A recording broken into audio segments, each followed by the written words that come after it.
Hey folks, Bush here.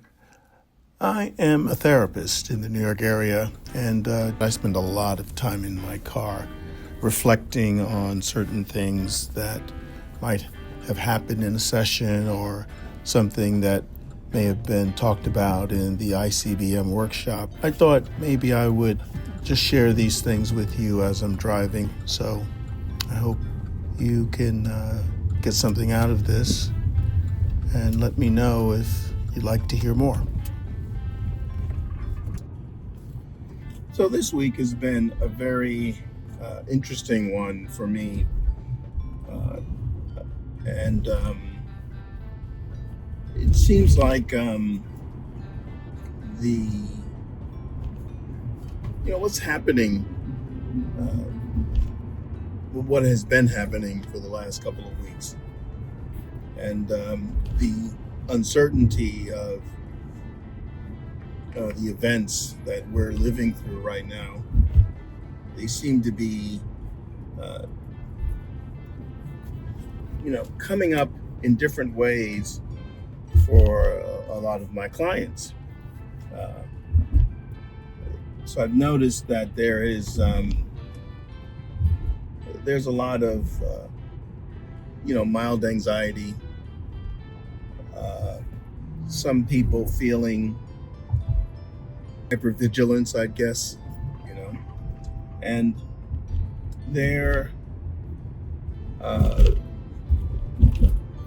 it just seems that with all of the outlets that we get to see, all from social media to the television outlets, and the activity and the constant bombardment of bad information, it just seems to be taking its toll emotionally, psychically, with people, and it's a little bit. Sometimes they can't put their finger on it. They know there's something that's troubling them, but it's this malaise, this kind of overwhelming feeling of things, the events that just keep popping up, and this bombardment, this barrage of information, all bad, all making you feel unsupported, in danger. The inevitability sometimes of of this bad news and these bad outcomes, and that constantly change day to day, without having a respite, having a break. So it keeps showing up, at least this week, more so than the usual. I've had a number of clients, voice this feeling of survival, and not survival. Well, it's survival, but our this psychic, emotional, thing that we're probably all going through is it just seems to permeate everything, and maybe it's more like it puts us in survival mode. But what it got me thinking about our ancestors, and before the Great Migration, and I'm not a historian per se on this stuff, but it does, since I think about mental health, and in the present day, that is definitely something that was not thought of centuries or decades before. But I think about my mother and my parents, father and their siblings were all born in the 1920s, and so my grandparents were born in the 1800s, and if you think of that time where there's probably a lot of hypervigilance, a lot of things that were unknown.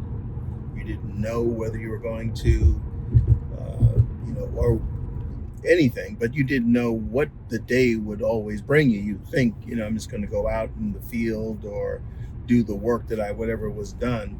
But the disruptions of the day could come out of nowhere because of the people who were, overseeing, our ancestors.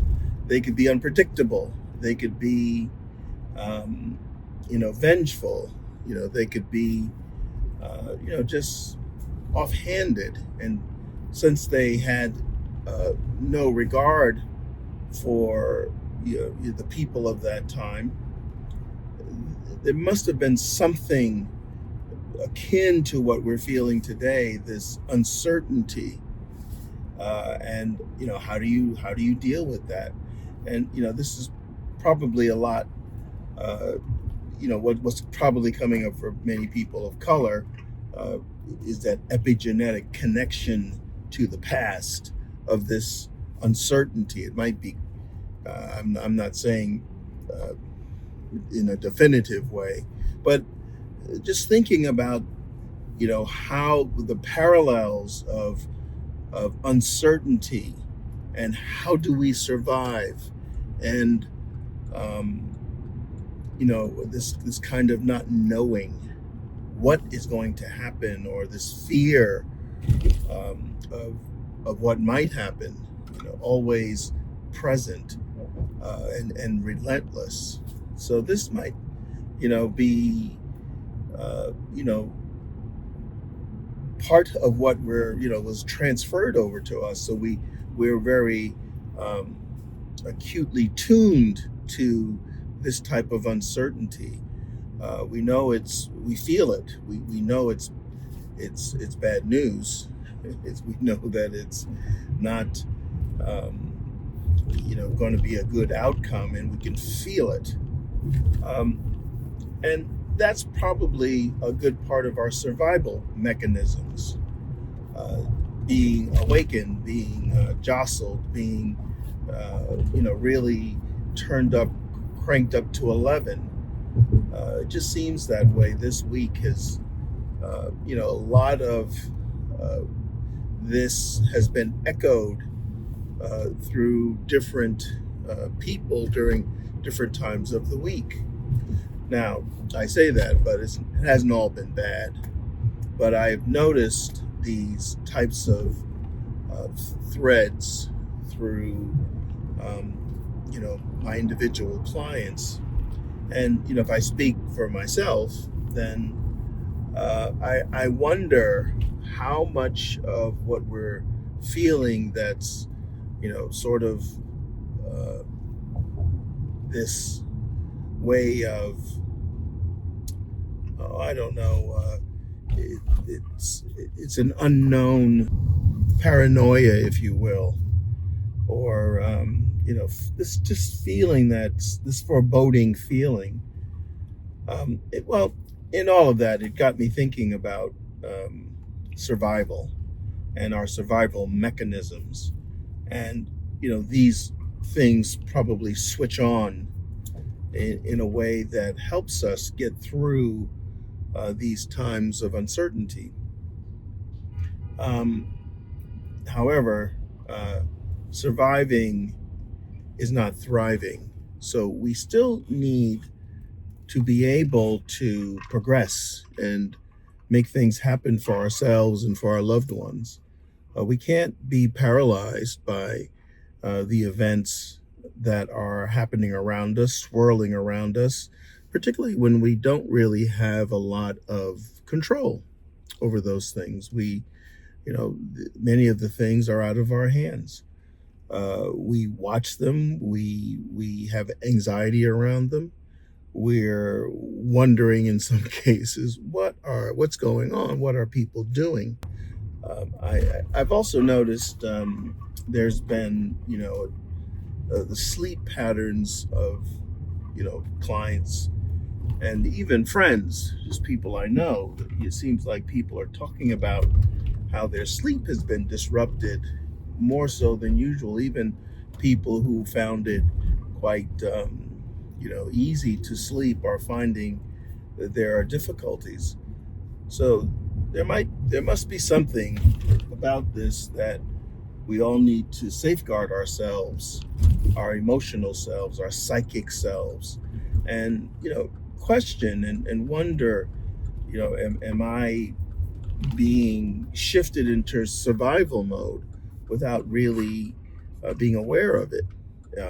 Is this uh, kind of overwhelming feeling something that I can take charge, take back, and find a way to um calm myself and make meaning out of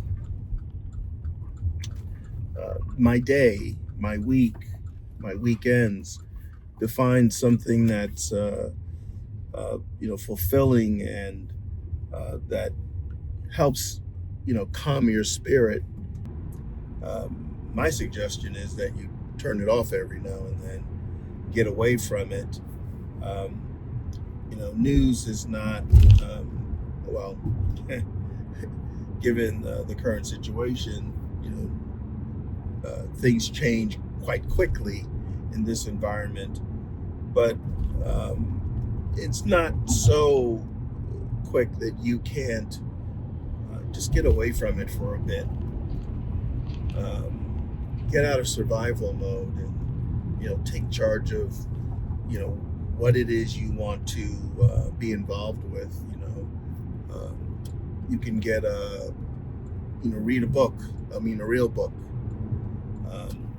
I've started doing that again, getting off of devices even to read.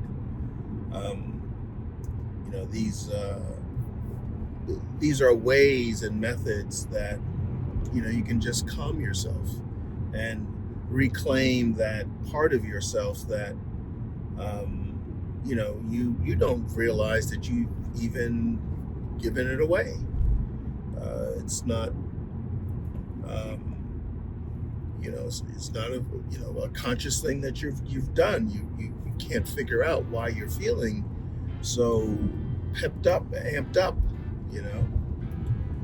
But that's something that here again I've kind of encountered during this week, where among my clients there has been this oneness around feeling that things are overwhelming, things are making them feel anxious, and I advocated for them to do exactly what I just said. Sometimes it's good just to get away from it, just to not turn it on. If you get away from it for a day, it's not like you really miss anything, because you can repeat it, you can catch up, but do you need a daily dose of it every day? Just kind of turning on that survival anxiety mode that's not meant to be on all the time. You're not meant to be on watch or this kind of hypervigilant kind of way all the time. Maybe it might be a good thing just to relax without any of that. They have these wonderful things now that I've been advocating. These adult coloring books that have all these very interesting geometric kinds of drawings in them, and you get that and some colored pencils, and it's like putting you back in your childhood, where you can have more intentional thoughts and just let the day go away. It doesn't have to be that. It could be also like I have a friend that took up knitting again, and anything to get your hands involved, in your own healing, if you will. Just something that you can just make your eyes and your hands work together. Not driving. Something like that.